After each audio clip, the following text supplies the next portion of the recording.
Hello and happy ACE Week. My name is Nege and I just wanted to participate in this ACEs Assemble video series this year to share my story, which I think might resonate with people with certain types of experiences and coming to discover their asexuality, particularly people who discovered it later and might have faced challenges along the way that have to do with, justifying yourself, explaining yourself in ways that don't interfere with other parts of you that people might question as somehow related to it. Specifically, in my experience, I'm referring to a medical condition, which some might call a disability, that I've had since my early childhood. I have had a type of epilepsy since I was very young. And that's something that people don't see about me right away, but a lot of people found out some way or another. Adults in my family, my parents' friends, would know about it. Teachers would know about it, and classmates of mine too, often, especially if something happened in front of them.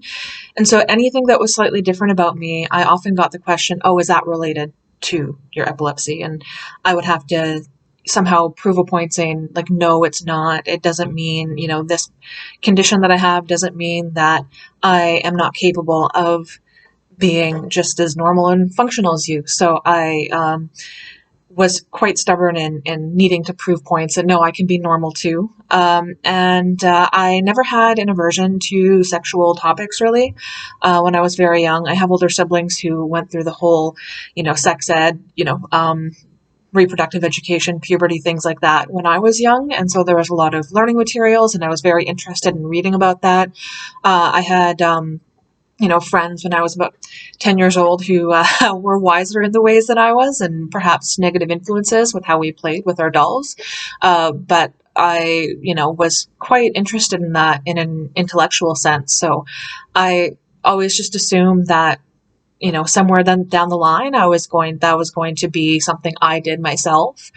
And there were so many other things though that when those feelings didn't come to me and when I wasn't drawn to that sort of thing, I always had some excuse to fall back on. So I gained a lot of weight when I first started taking medication for my epilepsy. And that made me like a very deeply embedded insecurities about how I was treated differently and the, fat phobia throughout all of society and what we're told that means about desirability. And as just a very stubborn person, I really felt like I had a point to prove.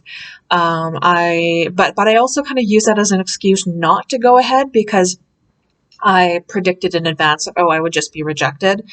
And that combined with depression that I also got early on, which may be related to my disability, really it made a cycle of excuses for why I wasn't pursuing sex, and yet that didn't reflect on whether or not I was a sexual person. I didn't really know about asexuality early on, but because I was not disgusted by topics, I didn't really feel like I needed to shy away from it either. I came up with a lot of excuses not to engage in things, but I still wanted to push myself to do so. And to do that in my very early adulthood, I really relied on loosening up through alcohol and getting myself to do things, not being taken advantage of when drunk, because that's obviously a very bad thing, but being determined ahead of time to do something that night if I was at a party or something and just needed to warm myself up to the idea to the point where I would no longer listen to the part of myself that was not feeling in the moment at all. And so I did have some sexual experiences that were very spread out because of that, because I had nothing motivating me in my day-to-day life to continue pursuing it. All of it was very underwhelming and not very satisfactory. But again, I attributed that to insecurities, to the effects of alcohol. And so it just took me years of going through all sorts of excuses for, why sex wasn't working out for me, why I could go so long without it. And it was just very hard to convince myself that it was perhaps just something that wasn't for me.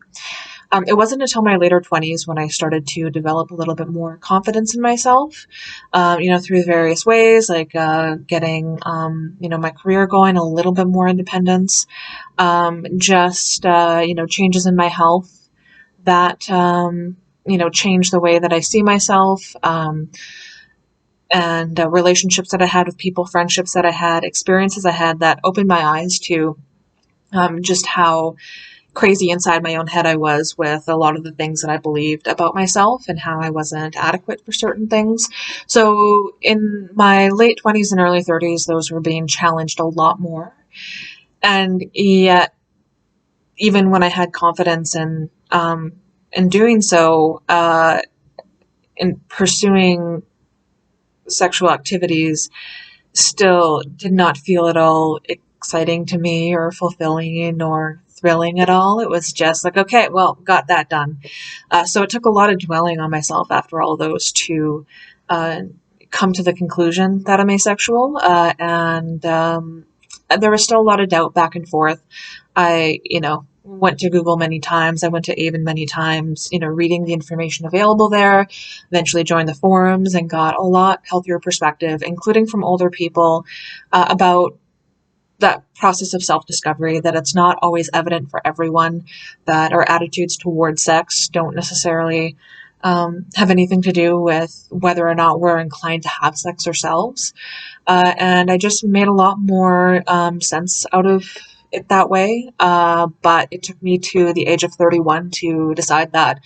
It's been almost 7 years since that happened, and I have just, like, my quality of life has improved significantly. I feel like I have enough of an explanation for myself to assert my own story and say that it's my own story, and to dispel the stereotypes that people might think about asexuality and disability. And I've just made so many friends through the asexual community. I have literally traveled to, like, internationally for those friends, and it's just been such an amazing experience.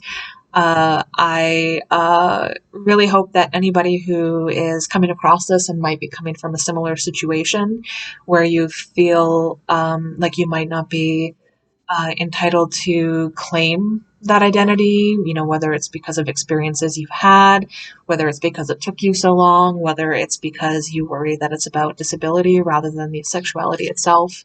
I just hope that this helps, that you hear these stories, and it's never too late to fully embrace who you are. And, we all have complicated lives behind us, and we take paths to reach these conclusions about ourselves.